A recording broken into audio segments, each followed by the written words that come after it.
I was texting your mom yesterday. Guess who I'm gonna talk with? No, she told me. She was telling me first. She's like, "Hey, you're doing an interview with Maria tomorrow." I was like, "Yeah, Mom. How the hell did you know her?" She's great. We're best. You guys love that. Awesome. This season of Mayans, it's getting darker and darker by the second. But I love. There's also some.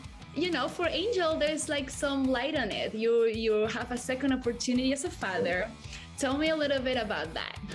I think for Angel, I think that's, the second opportunity is his opportunity to have the life and the father and the kind of family that he never really had, or that was taken away from him very early. And, he sees his brother heading in this direction of power and greed and just terror, and it's kind of forcing Angel, my character, kind of put a mirror up to himself and ask himself, like, is this the life that? Wait, first of all, do I want to be a part of this? Do I even want to be in this club? Like, wait, what is going on? First of all, like, I don't even want this. Like, I'm about to have a baby. Yeah. I'm engaged.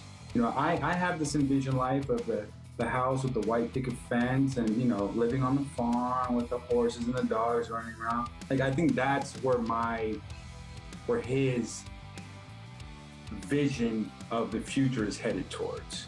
So, yeah, I think with that comes, you get to see the sensitive side of him.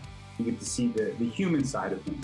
And of course, obviously, it's really quick. It's really easy to judge the type of people we're portraying in a negative light. It's really easy to do that. Yeah. But we have to keep in mind at the time that these are human beings, right?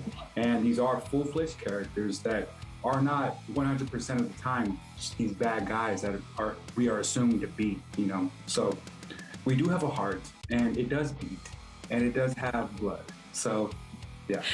Exactly. And I love that because it's true. There's no one who's 100% evil. Everyone has a little, You understand it, right? I think as these stories evolve, you have an understanding of it. You can't just be so quick to judge this person did this because they're mean. No, there's reasoning behind it.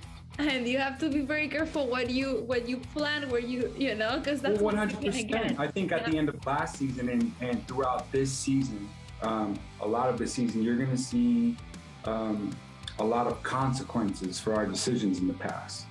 And those consequences are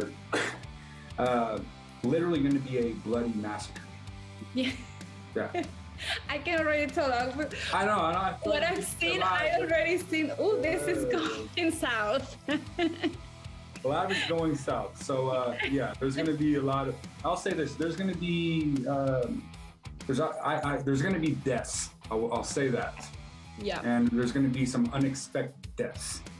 But I think that was just, I think that can only be assumed and expected for the type of decisions that we have made as a club. Speaking of that, you guys have been, together 4 seasons. I'm sure behind the scenes, you guys are like a family too, right? We are 100% a family.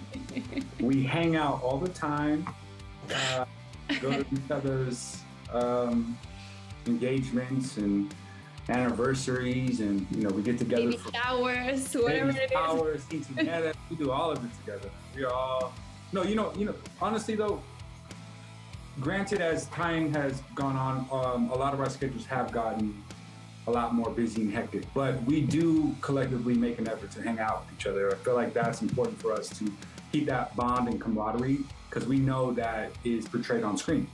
A lot of what you see on screen is not fake. That's all real.